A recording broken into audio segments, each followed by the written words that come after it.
particular del ejercicio de la antropología, sino creo que preocupados por la ausencia de actuación común,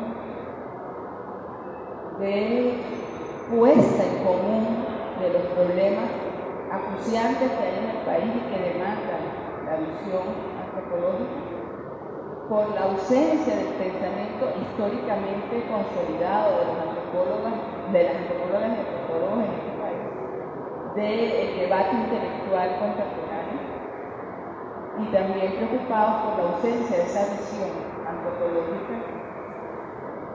que no es una visión individual, sino que se teje a partir de la construcción de espacios intelectuales y de trabajo e institucionales, por otro lado, que nos permitan justamente ir, yo creo que es caracterizando la identidad de la antropología en Venezuela en el siglo XXI. Por lo menos esa creo que era, en síntesis, la motivación no necesariamente explícita, pero que se ha ido decantando al paso de estos meses de agosto hasta acá, que parecen muy largos, pero es poquito, no hace ni un año.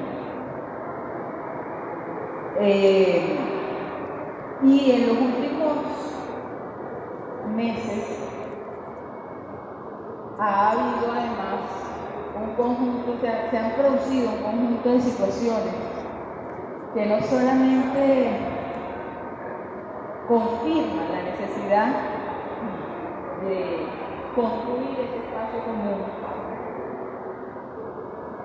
sino que alarma, porque la ausencia de la antropología y de los antropólogos y antropólogas de un gremio organizado, sólido, justamente favorece la aparición de fenómenos como los que estamos viendo, que tienen alcance y trascendencia.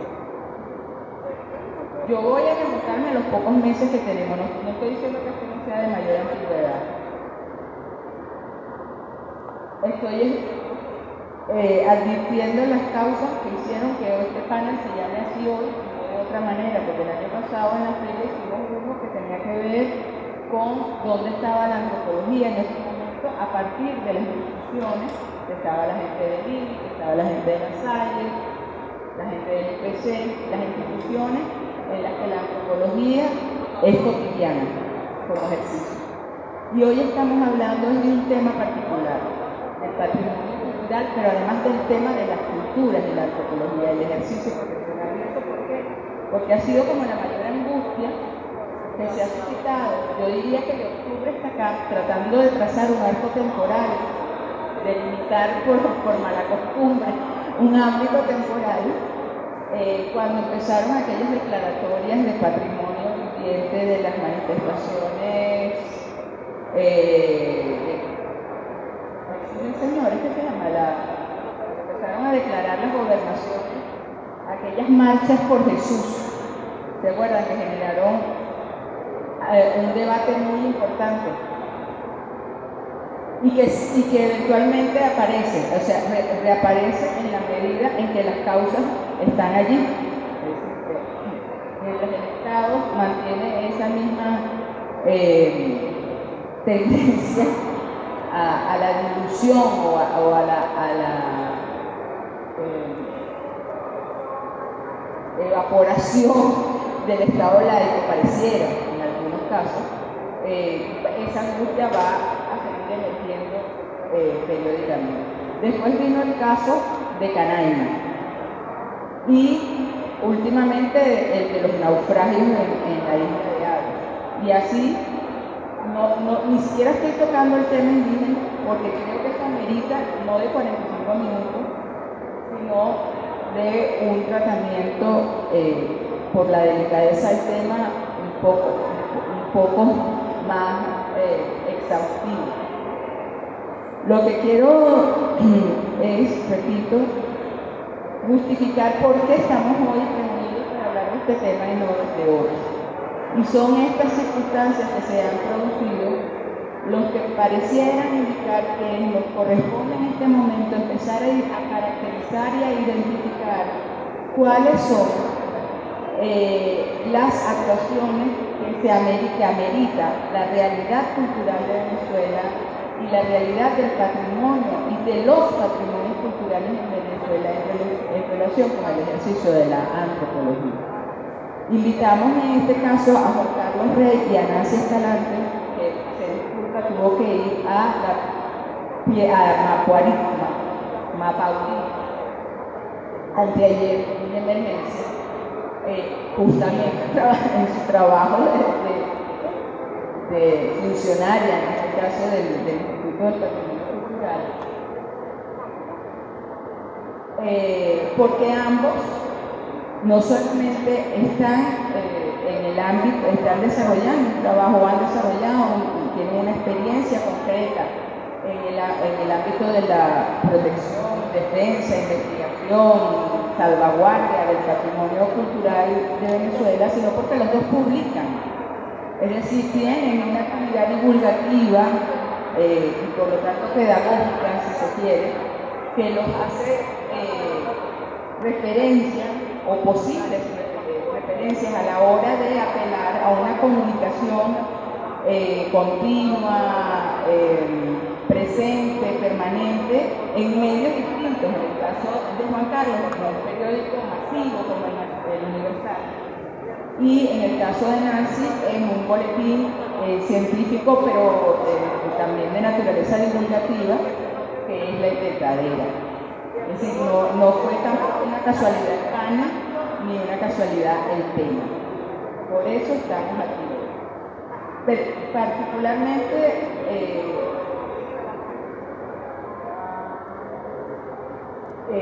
siento que la población, aquí sí me voy a detener como unos 3 o 4 minutos por mi propio, me van las palabras ahora, a establecer una posición inicial, ¿no? Porque hay un carácter sensible del patrimonio cultural, hay un carácter jurídico del patrimonio cultural, hay un carácter administrativo del patrimonio cultural y hay un acto y hay una situación emocional. Ahorita cuando estaba saliendo la cofradía, esta es de los Santos Inocentes de Caucagua, creo que era la que estaba aquí, creo que los que estábamos allí nos sentimos tocados, ¿no? Pero realmente nos sentiríamos tocados, sea patrimonio cultural o no, sea patrimonio cultural de la humanidad o no.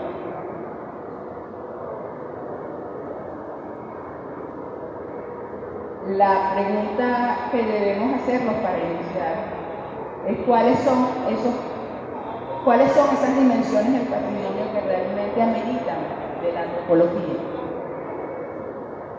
¿Cuáles son las que demandan de nosotros, repito, la construcción, yo diría que de doctrina, para el abordaje y el tratamiento del patrimonio cultural en Venezuela?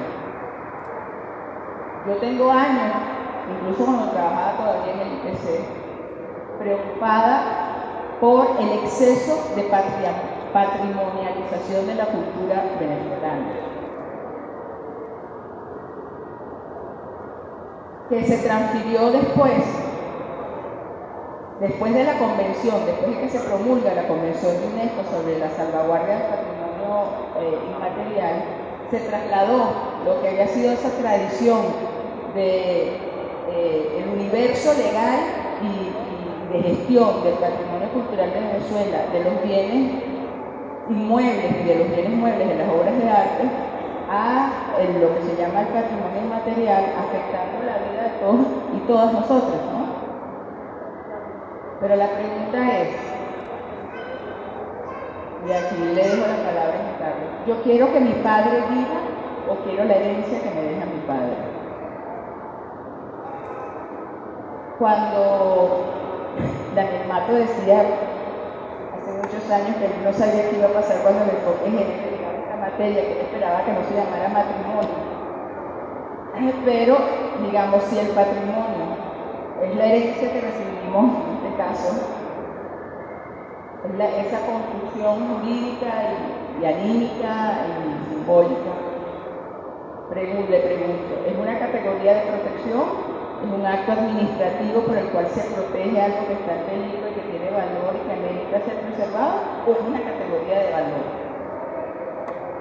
Es decir, la cosa tiene, el objeto o el proceso cultural tiene valor en tanto yo lo valido o lo valido porque tiene valor. Yo siempre, digamos, pongo este ejemplo del padre, ¿no? El padre deja una herencia. La primera herencia que deja es a sus hijos, que portamos el material genético de ellos dos, de padre y madre combinados. Pero además hay unos hábitos, hay una casa, hay una familia, hay unas tradiciones, hay un comportamiento y hay unos bienes materiales. Cuando el padre empieza a enfermarse, uno hace todo lo posible por salvarlo, por protegerlo, por ir progresivamente atendiendo sus necesidades. Lo lleva al médico, lo baña, lo cuida, lo protege, lo abriga, pero termina por morir. Y entonces es cuando viene el papeleo. Entonces ya no es el padre al que intentamos preservar por todas las vías, sino que son los recuerdos del padre, el duelo por el padre, las fotografías que nos dejó, las comidas que nos comemos, la vida como la recordamos, la infancia que tuvimos, los recuerdos a los que apelamos cuando necesitamos sentirnos un poco más firmes en el mundo. Pero el padre murió. Entonces, bueno, preservamos la fotografía, tenemos un acta, un documento, y tenemos una casa, un carro, unas cuentas de banco, unas prestaciones sociales. Pero repito, ¿qué es lo que queremos? ¿La vida del padre o la herencia del padre? Entonces la gran pregunta es, ¿queremos la cultura o queremos lo que nos puede quedar de ella después que ha desaparecido? Pero sobre todo este enfoque patrimonializador de los procesos culturales complejos, de verdad están cumpliendo la función de mantener con vida al padre, a la madre, y aquí, quiero que sepan que cuando hablo del padre, me estoy refiriendo a cualquier persona que tiene un vínculo con nosotros, que no me lo tomen literal, pero es la gran...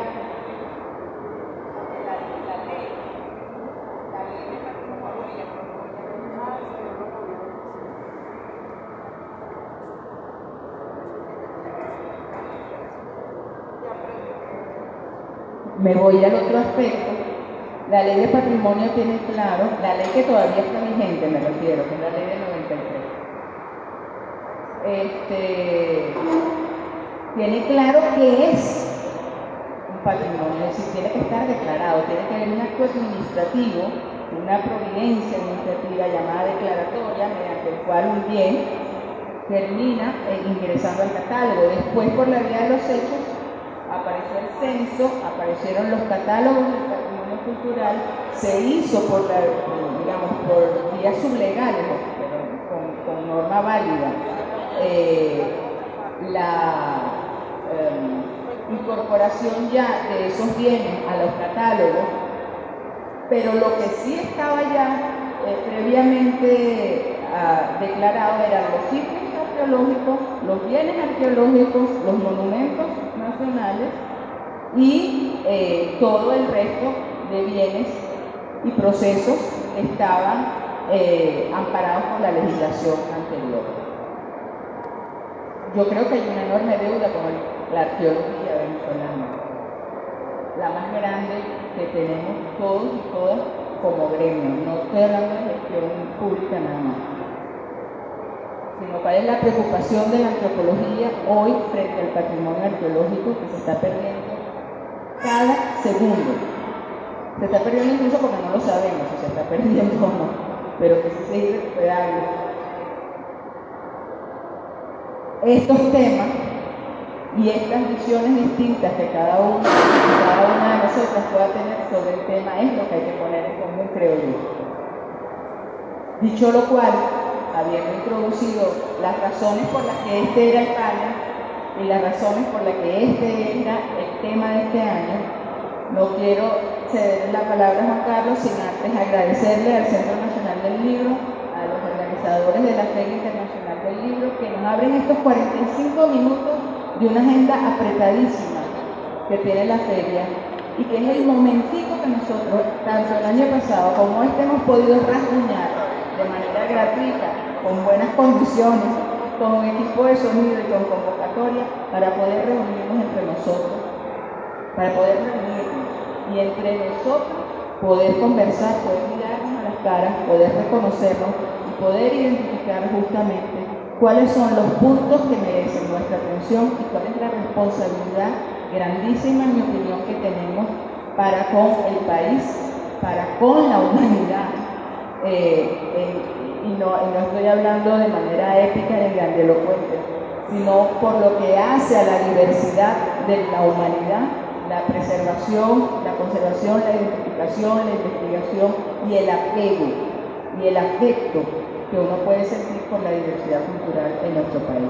Dicho esto, cedo la palabra a Juan Carlos, que no solamente reitera la necesidad de construir esta visión común de la antropología, sino que hace muy poco publicó un artículo que creo que también una vez más da el clavo en relación con la gestión del patrimonio, la diferencia de matices que creemos que hay y que a lo mejor no son tantos. Bueno, muchas gracias y dejo entonces el uso de la palabra a Juan Carlos.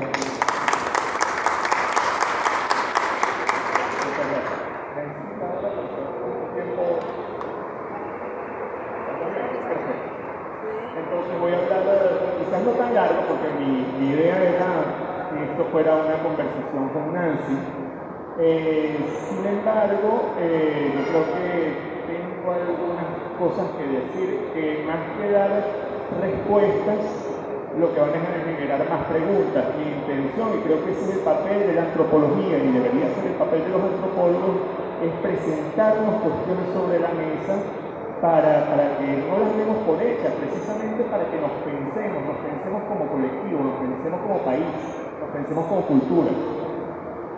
Primero que nada, bueno, tengo que agradecer al colectivo Múltiple por la invitación, obviamente también a la organización de la feria, pero sobre todo al colectivo porque yo creo que es un espacio muy interesante para retomar la discusión antropológica entre antropólogos. A veces este colectivo parece un saco de gatos donde van entrando y todos son peleas y rasguños, y a veces hay que apartarse un poquito para respirar, pero yo creo que la antropología necesita pensarse con sus diferencias, las diferencias que tenemos cada uno de nosotros, que no solamente son diferencias políticas o sociales, sino que también son diferencias de enfoque teórico y epistemológico, pero eso no invalida nuestra discusión. Y por eso, bueno, lástima que no esté Nancy para hacer un poquito más de intercambio en la discusión, pero yo les voy a plantear algunas ideas. En primer lugar, quiero aclarar que yo no soy especialista en patrimonio, para nada. He tenido alguna experiencia mínima en la administración pública relacionada con el patrimonio y algo he reflexionado teóricamente, pero para nada pudiera considerarme un especialista en patrimonio. Hay mucha gente que ha trabajado muchísimo más el tema del patrimonio. Sin embargo, sí estoy obsesionado por la divulgación del pensamiento antropológico. Obviamente es una divulgación desde mi perspectiva, no puedo divulgar las perspectivas de los demás, trato a veces de abrir alguna que otra ventana, pero yo creo que sí tengo una obsesión por esto, principalmente ¿por qué? porque desde 1999 y la promulgación de nuestra Constitución, que nos dimos por referéndum, Venezuela se define a sí misma como un país multiétnico y pluricultural. Yo creo que han pasado 25 años y lo decimos muy fácil: somos una nación multiétnica y pluricultural, o un país multiétnico y pluricultural, o un Estado que se entiende como multiétnico y pluricultural. Pero no hemos reflexionado mucho esto de qué queremos decir cuando decimos somos multiétnicos y pluriculturales. ¿Dónde está lo que nos caracteriza y lo que nos hermana dentro de nuestra diversidad? Y yo creo que es importante pensar un poco estas cosas. Y a veces la antropología, yo pienso que nos puede brindar algunas herramientas, quizás no para darnos respuestas, ojo, lo sigo diciendo acá, sino para darnos cuenta de preguntas que teníamos y que ni siquiera sabíamos que las teníamos. Damos muchas cosas por hecho y bueno, si le damos una oportunidad a la reflexión antropológica, quizás la reflexión antropológica nos permite darnos cuenta de que nuestra relación social y con eso que llamamos la realidad, o eso que entendemos que está ahí afuera, y que sí, yo lo conozco, en la realidad está ahí, yo no sé cuál es, la sociedad está ahí, yo la conozco. Ojo, es mucho más diverso y más complejo, y podemos darnos la oportunidad de pensar, incluso podemos darnos la oportunidad de dudar de las certezas que teníamos. Yo creo que la antropología nos puede ayudar. En primer lugar, hablando de antropología, cultura y patrimonio, yo quisiera aquí también plantear dos formas de ver estos temas. Generalmente los antropólogos vemos estos temas desde adentro y desde muy abajo, y en la sociedad los temas se ven desde afuera, como si estuviéramos en un juego, esto es un juego de mesa. ¿En qué sentido lo digo? Cuando pensamos en cultura, pensamos en cosas, pensamos en gente, pensamos en manifestaciones, estas cosas que vemos, estas cosas que son, estas cosas que están en la calle, la forma en que nos vestimos, la forma en que hablamos, la forma, o los dioses a los que les rezamos, las formas en que rezamos. Eso es lo que es para nosotros cultura, ciertamente cultura, no hay ninguna duda. Y dentro de ese marco de cultura hay unos elementos muy específicos que nos amarran a nuestra identidad y nos hacen ser quienes somos, y nos hacen ser los mismos porque creemos en las mismas cosas, nos hacen ser los mismos porque vemos las cosas de la misma manera. Quien ve las cosas de otra manera comienza a ser un otro, ¿no? Y lo entendemos así. Y cuando hablamos de la antropología, si lo desde afuera, vemos al antropólogo como ese que sistematiza estas cosas, ese que nos describe cómo son las culturas, nos describe cuáles son las costumbres, cuáles son los usos, cuáles son las creencias de la gente. Ahora, esto es ver un poco nuestra realidad como si viéramos los icebergs desde afuera del mar. Ustedes saben que el iceberg es una puntita de hielo, pero abajo la masa de hielo es inmensa. Los antropólogos no vemos o tratamos de no ver el iceberg, sino ver esa masa de hielo que está debajo. ¿A qué me refiero con esto? Muchas veces los antropólogos, y en esto cometemos un error, o pienso yo que cometemos un error, nos fijamos demasiado en las estructuras y no en los contenidos, no en las formas. ¿A qué me refiero con esto? Por ejemplo, cuando el antropólogo ve, no sé, vamos a decir algo muy coloquial como a los llaneros de Apure, los llaneros de la Independencia y el ejército de llaneros a caballo. Y analiza esto y la cultura del caballo, fácilmente hace una analogía y piensa hoy en los motorizados y las motorpiruetas.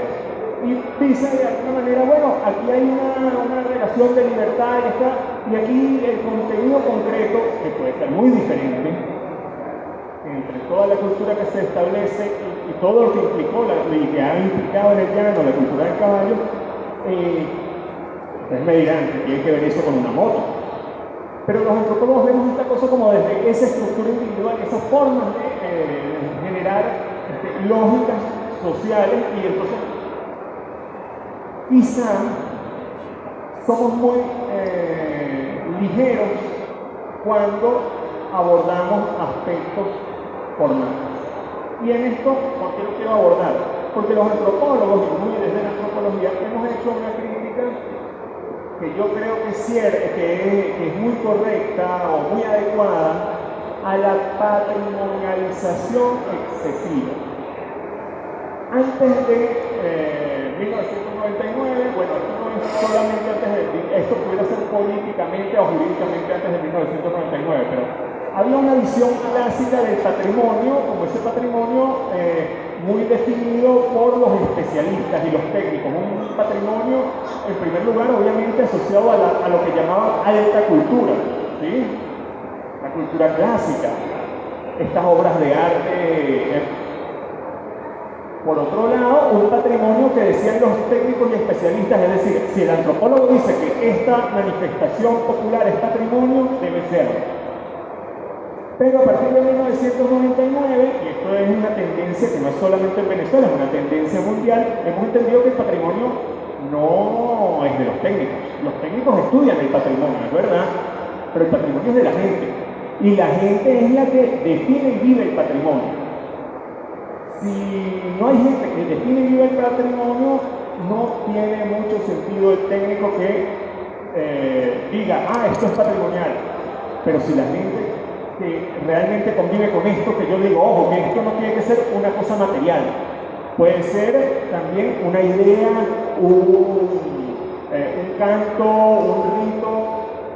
Si esa gente, la gente que vive en esto, no lo entiende así, ¿cómo vamos a decir que es patrimonial? Ahora, este cambio, el de entender que la gente es la que puede definir el patrimonio, yo creo que un poco se nos fue de las manos y generamos una patrimonialización excesiva a partir del censo y después los catálogos de patrimonio cultural. Los catálogos de patrimonio cultural, básicamente el criterio. Ojo, yo no quiero con esto decir está mal, pero si se nos fue de las manos, el criterio era la gente define qué es su patrimonio. Pero en la gente define que su patrimonio, se definieron como patrimonio algunas cosas que quizá hoy pudiéramos preguntarnos si debían ser o no ser patrimonio. Por ejemplo, una cancha deportiva construida en la década de los 80. Una cancha deportiva en una comunidad quizás es un centro patrimonial que es importantísimo, ojo, porque la cancha es el lugar de encuentro, es el lugar de eventos, es el lugar donde ocurrieron historias. Pero quizás nos encontramos que hoy día esos espacios se han ido transformando y se quieren intervenir por la alcaldía o por algo, y realmente la comunidad está de acuerdo en que se intervengan o se cambie el uso, pero son patrimonio. Entonces hay que desafectar el patrimonio y para que pueda ser intervenido. Y se desafecta, no hay ningún problema. Pero ¿en dónde está el problema? En que comenzamos a entender que cualquier patrimonio declarado puede ser desafectado. ¿Y qué es lo que implica esto? Y es una crítica, esto es muy personal, esto lo dice Juan Carlos Rey, no comprometo a nadie con esto. Si patrimonializamos todo, entonces nada es patrimonio. Y eso es un peligro, porque hay cosas que realmente merecen la preservación, merecen un cuidado especial, que no solamente debe ser compromiso de las comunidades, y aquí sí voy a decir, también tiene que ser compromiso del Estado. El Estado también tiene un papel muy importante en la orientación, hacia dónde vamos. Hay unos elementos que son fundamentales para conservar, no solo porque lo diga la comunidad, que sí es fundamental que lo diga la comunidad, pero también porque los técnicos y los especialistas que estudian el patrimonio están ahí y se comprometen con esta forma de ver. Ahora, hay una deuda importantísima en este marco de diversidad nacional que tiene que ver con patrimonio indígena.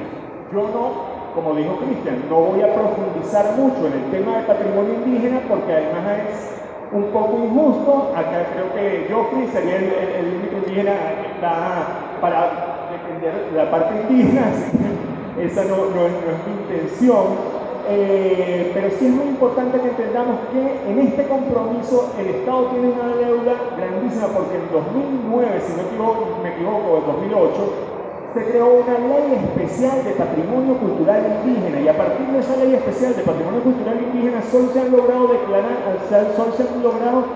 tres declaratorias patrimoniales particulares. Esto no quiere decir que no haya bienes de interés cultural indígenas que hayan sido declarados patrimonio por la ley del 93, sí los hay. Pero a partir de la ley especial para pueblos indígenas solamente se han declarado tres bienes patrimonio. Uno es el conocimiento ancestral y geografía de las, no sé cómo es que se dice, las cuevas, eso tiene un nombre técnico. Las cuevas en la zona de Monagas por parte del pueblo Chaima. El otro es el baile de las turas, que ahorita en este mes están las celebraciones del baile del pueblo Ayamán y Gayón en el estado Lara y en la zona de la tierra de Falcón también, y los diseños y tejidos del pueblo Guayú. Dada una diversidad inmensa de manifestaciones y de bienes materiales producidos por los pueblos indígenas que existen, que no los ha declarado patrimonio el Estado, nos podemos dar cuenta de que hay una deuda importante. Sin embargo, y aquí es donde viene la pregunta, ¿realmente las declaratorias, o es necesaria la declaratoria para garantizar la preservación o la protección de un bien que entendemos como patrimonial, un bien cultural que entendemos como patrimonial? Eso es un tema para la discusión. Eso es un tema para la discusión porque realmente la declaratoria es lo que le brinda la obligación jurídica al Estado y brinda un marco de obligaciones a todos como ciudadanos.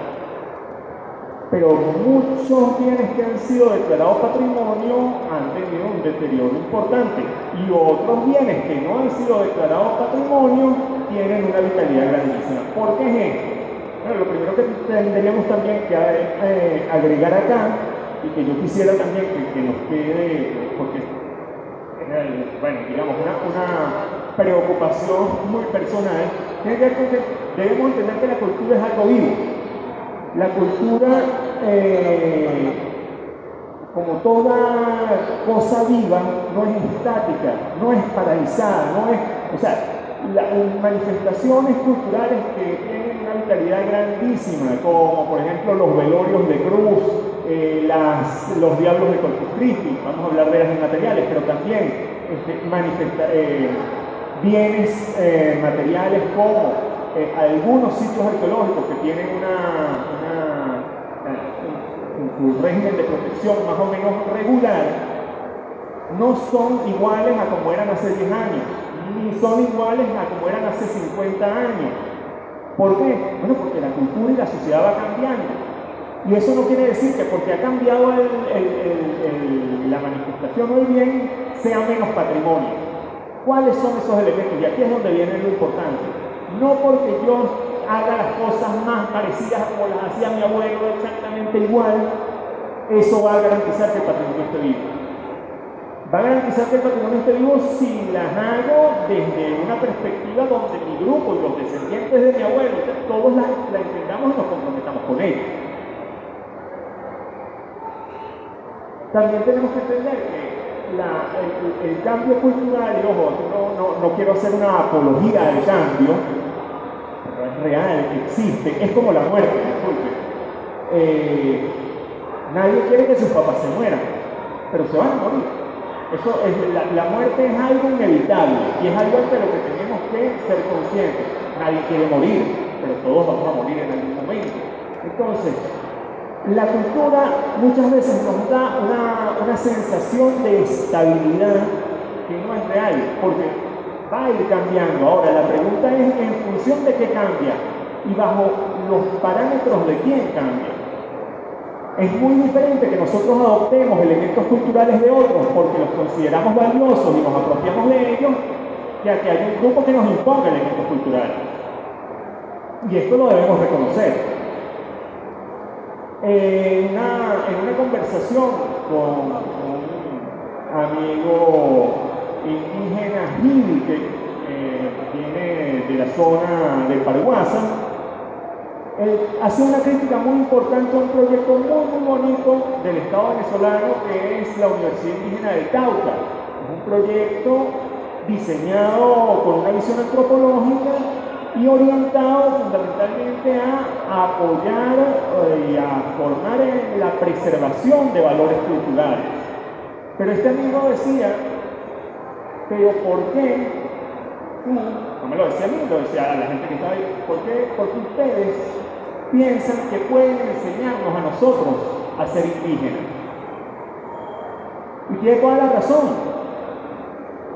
Pero eso no quiere decir que no podamos dialogar para ser conscientes, y esto es lo que quiero nuevamente presentar del valor de la antropología, para ser conscientes de estos problemas que tenemos. El problema del cambio cultural, el problema de un cambio cultural que nos inducen desde afuera, o el problema de un cambio cultural que nosotros decidimos adoptar porque hay elementos culturales externos que nos parecen convenientes y que nos ayuden también a darnos cuenta de si esos elementos culturales externos que nos parecen convenientes pueden tener consecuencias que no estemos viendo para nosotros. Y yo creo aquí que los antropólogos hemos fallado en posicionar las bondades, si es que hay bondades en esto, del conocimiento antropológico para la reflexión. Hemos dejado de pensar el país en colectivo. Y yo creo que lo que más necesitamos ahora es pensarnos y seguir pensando. Y el 29 de este mes, lo que nos toca es pensarnos. No decir, ay, ya todo se resolvió, ay, no, todo está horrible. No, es pensarnos para seguir avanzando. Y aquí, bueno, me comprometo y comprometo a los antropólogos de que tenemos que establecer una agenda para pensarnos. Y una agenda para pensarnos en base a estas cosas que nos unen. Porque este reto de ser un país que se entiende como multiétnico y pluricultural quiere decir que somos uno solo, pero somos uno solo dentro de nuestras diferencias. Y tenemos que identificarnos en nuestras diferencias. ¿Y cuáles son las diferencias que vamos a valorar? Y hay diferencias que no vamos a valorar. Eso también tenemos que estar claros en ello. No sé cuánto tiempo tengo, Cristian.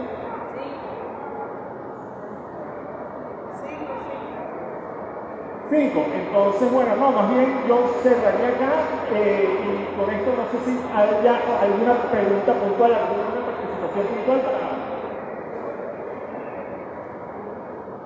Ellos ayer pidieron un derecho a palabra.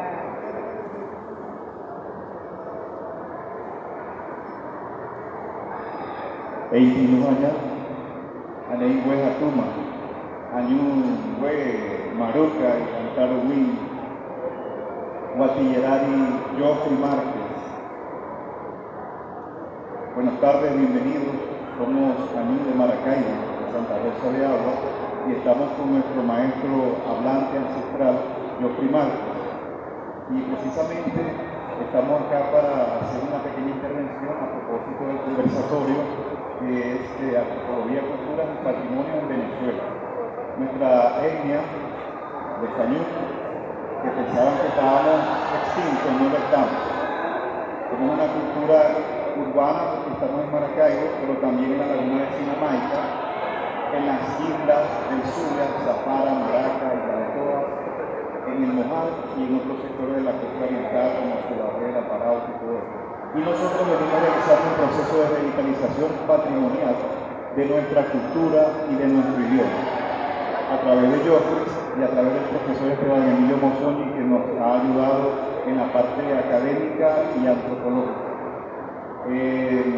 La verdad que estamos bastante agradecidos por esta invitación y queremos pues darle a conocer parte de nuestro patrimonio como cultura Añun y como revitalizadores en esta nueva etapa. La cultura es dinámica, así como lo dijo el profesor Juan Carlos, es dinámica y nosotros como Añun hemos asumido la identidad y ahora estamos trabajando un tipo de estrategia con los niños y los jóvenes para reafirmar la identidad y de ese sentido tener nuestra cultura y nuestro idioma.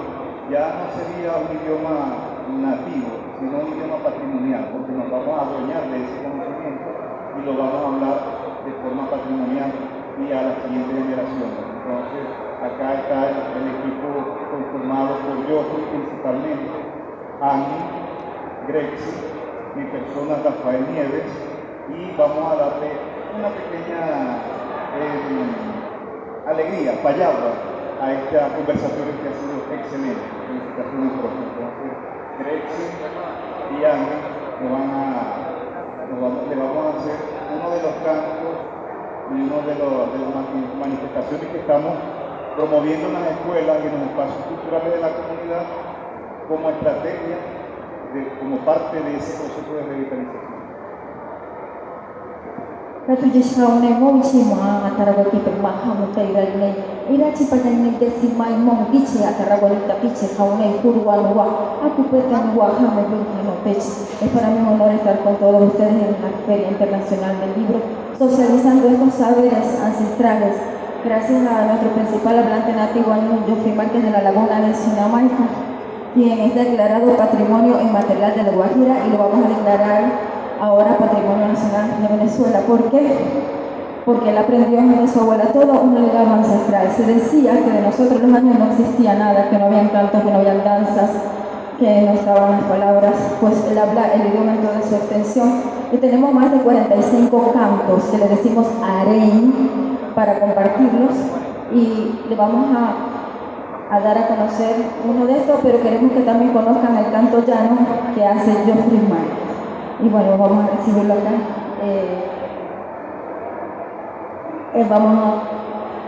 Muy bien. Vamos a narrar aquí brevemente lo de la cosmovisión. Muchísimas gracias. Bien, buenas tardes. Tenía mi careca, muchas gracias por sus presencias.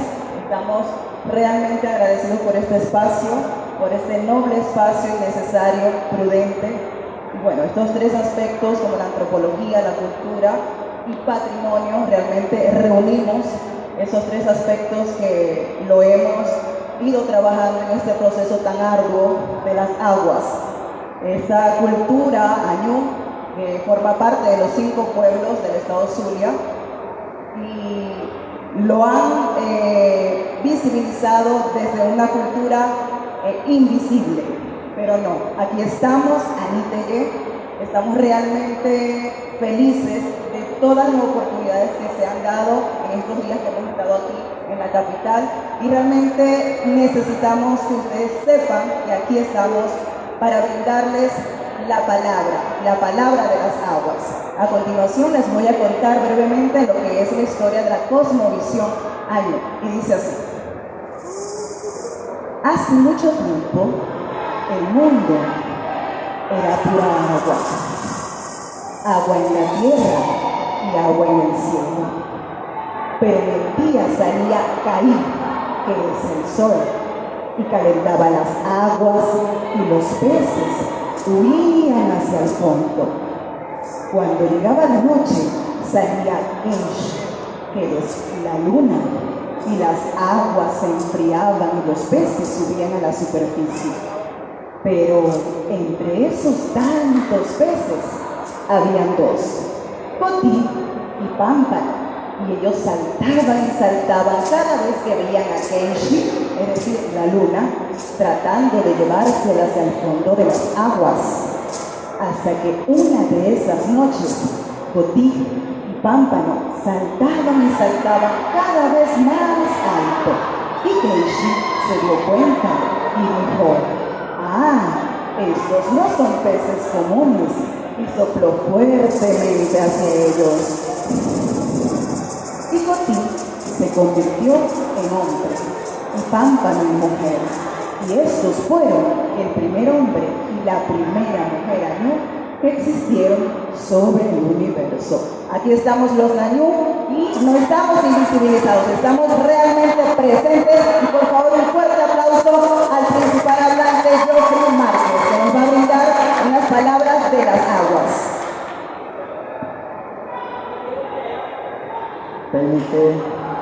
Joffrey Márquez, Anititehoro Guarucha, Hanente na weta anjunuku tatara tai sama wai anjun atau tawi ane orute tawati atirai tamika anjite para punya o marukai katawa katau jahala tanya aku anjunuku Heira anjunuku katau sama anjunuku watama anjite tapi Jangan harap tanah mereka terserah nyuruh hati anjite kajide anika ibat tanah watan ni maka sama ini kau hati anjite putu. A continuación les vamos a compartir algunos de los cantos Harén, así se llama Harén, que hemos estado recopilando gracias al principal hablante Geoffrey Márquez, y ahora en Santa Rosa de Agua, que es la sede donde trabajamos, los niños ahora se están hablando nuestra lengua nativa. A continuación, los Harén.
Adelante nuestro pueblo año y toda Venezuela, Haputuma, Guacta, Ataku también Pillate, Chiste, Venezuela, madre de todas las aguas, Putuma. Gracias. Muchísimas gracias a Geoffrey y a todos los hermanos y hermanas allí. Yo sé que ya terminamos. Bueno, pero si hay alguien que quiera hacer una intervención, creo importante cerrar por lo menos.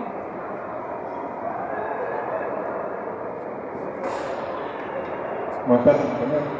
Bueno, yo solo quisiera un corto comentario, que es que para la antropología venezolana, el Amazonas es un lugar sagrado. También significa algo similar a un axis mundi, y que en realidad como que es donde están resguardadas las aspiraciones de la antropología venezolana, sus sueños, sus esperanzas, y que como estudiante de antropología me le reparó en el comentario del profesor Juan Carlos, que es una época para pensar, es necesario pensar, practicar, es necesario como tratar de pensar nuestro indigenismo y de cómo llegar un poco más allá, de cómo ser un poco más pertinentes, de cómo crear el impacto adecuado. Y es necesario que logremos superar esta etapa cuando logremos superar esta etapa donde el indigenismo se traduce en una suerte de turismo de la miseria amazónica, donde los investigadores del Amazonas sacan lo que necesitan sacar y primero se hacen el viaje espiritual de la ciudad a la selva, que es un peregrinaje de limpieza espiritual y pureza, ¿sabes? Se sacan todo lo dañino que puede traer nuestra sociedad, se purifican en la selva a través de la ecología y los saberes indígenas, y luego extraen lo que es necesario y llegan a la sociedad y venden una bucería, venden una representación. que al final como que los indígenas siguen teniendo los mismos problemas, pero el investigador sube en el escalafón. Y cada vez gana más dinero, cada vez tiene más prestigio, cada vez tiene más dinero. Y bueno, yo creo que esto es posible de superarse, que no es tan difícil, que lo que tenemos que abocarnos es a construir sociedad y economía. Que sí es un reto, que es un problema, que es un enigma, y es un debate y una discusión, pero que es algo que también hacemos todos los días, cotidianamente.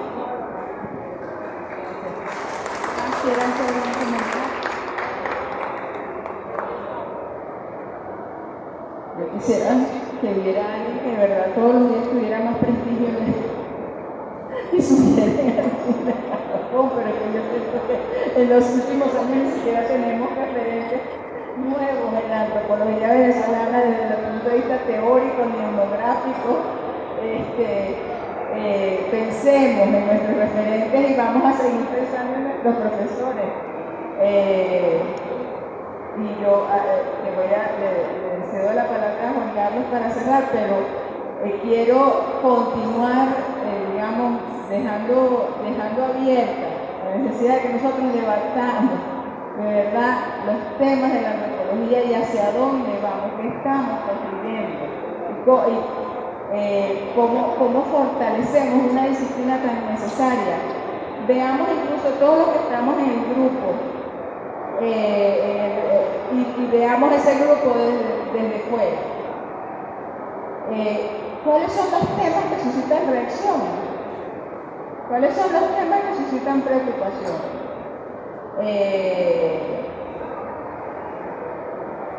Cedo la palabra a Juan Carlos, pero quería de verdad decirles algo. Por mí, nosotros deberíamos estar debatiendo ahí las elecciones. O sea, nosotros como antropólogos y antropólogas deberíamos ser capaces de debatir en un grupo y no estar censurando y no estar diciendo, no tenemos esta política allí. Por eso me parece hasta desnaturalizar la propia disciplina. Pero estamos tan dentro del problema político que somos incapaces de justamente ubicar el desafío que tiene la humanidad en este momento y que tiene una expresión política en el mundo, que es el desafío de la interculturalidad, de la igualdad de las culturas y la necesidad de que las culturas dialoguen con su diferencia en términos iguales, es el desafío también de la antropología. ¿Cómo nosotros vamos a contribuir si tenemos que unir los temas para no lastimarnos en lo individual? Entonces, les invito, de verdad, quiero invitarles a que aprovechemos ese espacio virtual, en todo caso, pero a que de verdad definamos agendas de trabajo, porque la humanidad necesita la visión de la antropología para construir esa posibilidad de supervivencia, que es la posibilidad de que podamos convivir en el mismo mundo sin supremacismo, sin racismo, sin discriminación y con fe, con una visión, la visión de que lo humano es lo diferente, como decía Clifford Geertz, y que el trabajo del antropólogo justamente es relevar esas diferencias y esa humanidad. Carlos. Bueno, yo solamente, ahora sí estoy cerrando rapidito, dos comentarios muy breves. En primer lugar, creo que la crítica que hacía Carlos acá es totalmente válida, no solo para la antropología, para la academia. Y cómo se ve la academia frente al país y para qué está lo que hace la academia. ¿Es para el propio satisfacción de los egos personales y una carrera paralela a lo que es el desarrollo del Estado? ¿O la academia está para la sociedad? Y la sociedad tiene entonces que pensar también la academia, para qué la quiere, si es que la quiere. Porque también podemos decidir que no queremos a la academia para nada. Pero en todo caso, a mí me parece central que hayamos podido cerrar también con la participación de Geoffrey y la participación de los hermanos de Santa Rosa, porque precisamente esto es el patrimonio vivo. Ellos no necesitan del Estado, ojo, sí necesitan, el Estado tiene una obligación que cumplir, pero esté o no esté el Estado, ellos se activaron para revitalizar la lengua añú y la identidad añú. Este es un trabajo de ellos, donde el Estado en algunas medidas los ha podido apoyar más o menos, pero el verdadero actor es el pueblo que está ahí revitalizando su cultura. Entonces, esto es lo que debemos ver y esto es lo que debemos activar, yo creo, entre todos. Antropólogos y los antropólogos que somos también parte del pueblo y de la sociedad venezolana. Muchas gracias. Cerramos entonces, agradecemos al Centro Nacional del Libro, a la Feria Internacional del Libro de Venezuela, por habernos habilitado esta oportunidad de dialogar. Les recuerdo que Nancy Escalante no pudo estar presente porque en ejercicio de sus tareas fue a la quebrada del Jaspe, que está por allá, por el estado Bolívar. Y bueno, estemos pendientes de la posibilidad de concertar nuevos espacios de encuentro, de conocernos, de dialogar y pensar que si fortalecemos la cultura a lo mejor no necesitamos tener tantos patrimonios. Muchas gracias.